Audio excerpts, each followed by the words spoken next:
Olá, galerinha, aqui quem fala é a professora Natália e no vídeo de hoje vamos falar a respeito das consequências nutricionais da pandemia de Covid-19. Vimos na aula anterior sobre distúrbios nutricionais, como obesidade e desnutrição, e que esses distúrbios podem ser ocasionados por fatores, como fatores psicológicos, fatores culturais ou até mesmo ingestão inadequada de alimentos. Mas como o atual momento de pandemia pode afetar diretamente a nossa nutrição? Qual a relação entre a pandemia de Covid-19 e os distúrbios alimentares, obesidade e desnutrição? Para responder essas perguntas, inicialmente vamos abordar as consequências diretas da doença em si. Sabemos que a Covid-19 é causada pelo SARS-CoV-2 ou o novo coronavírus, e que afeta principalmente, mas não exclusivamente, as vias respiratórias. Boa parte das pessoas serão assintomáticas, outras apresentarão sintomas leves, como febre, dores no corpo e de cabeça, perda de olfato e de paladar, enquanto outras vão evoluir para um quadro mais grave, como manifestações nos pulmões, como a pneumonia, por exemplo, sintomas cardiovasculares ou até mesmo renais. Todas as informações sobre a doença ainda precisam de mais aprofundamento científico, mas a perda de olfato e paladar pode afetar diretamente na alimentação. Afinal de contas, quem come direito sem sentir o cheiro ou o gosto do alimento? Ainda não se sabe se essas perdas podem chegar a um quadro irreversível em alguns pacientes, mas mesmo os que já apresentaram a cura, o tempo sem olfato e sem paladar durou cerca de 15 a 60 dias. Durante esse tempo, é mais do que óbvio que a rotina foi alterada, principalmente para aqueles que não possuem acompanhamento nutricional adequado. Como o nosso paladar está associado ao nosso cérebro e o ato de comer nos proporciona prazer, a diminuição ou ausência do sentido do paladar, associada à perda do olfato também, pode levar a uma ingestão não adequada de nutrientes, o que vai acarretar num quadro de desnutrição. Para os pacientes graves que passaram pelo processo de intubação, o consumo de energia para a manutenção da vida é tão alto que a perda de massa muscular desses pacientes fica em torno de 30 a 40%. Isso acontece porque a alimentação nesse período acontece por meio de sondas ou através de veias. E durante todo esse tempo, o paciente deve ser avaliado por um nutricionista para que não ocorra desnutrição severa. Outro fator importante nos casos de Covid é que a obesidade é considerada comorbidade, o que coloca os pacientes obesos no grupo de risco, com maiores chances de evoluir para um quadro grave.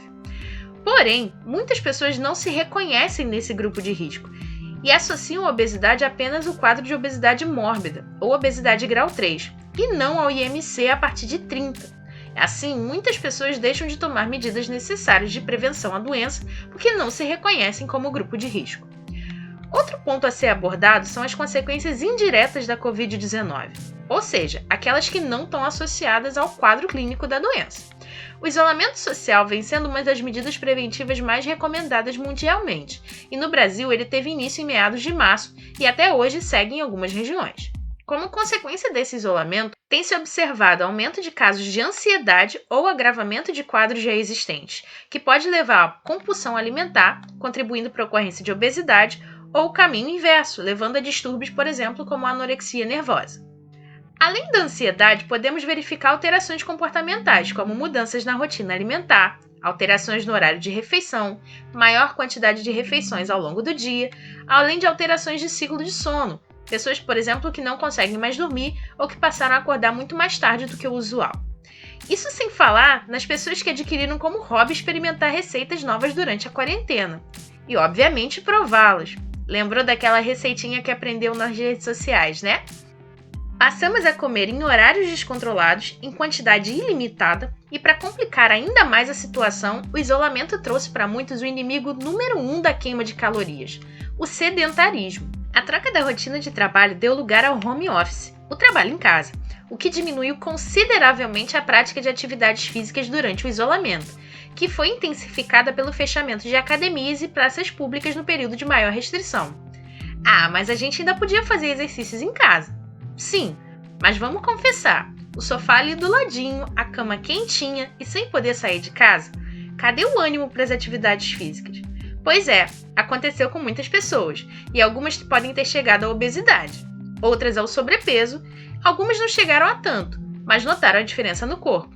Sabe aquele jeans que já não fecha mais? Outro ponto a ser considerado é o impacto financeiro da pandemia.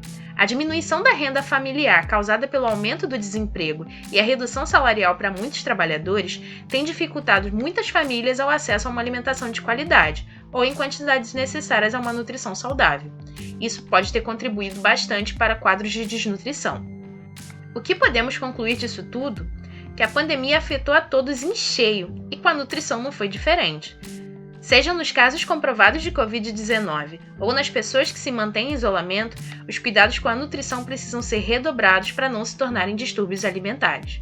Por hoje a gente fica por aqui e até a próxima!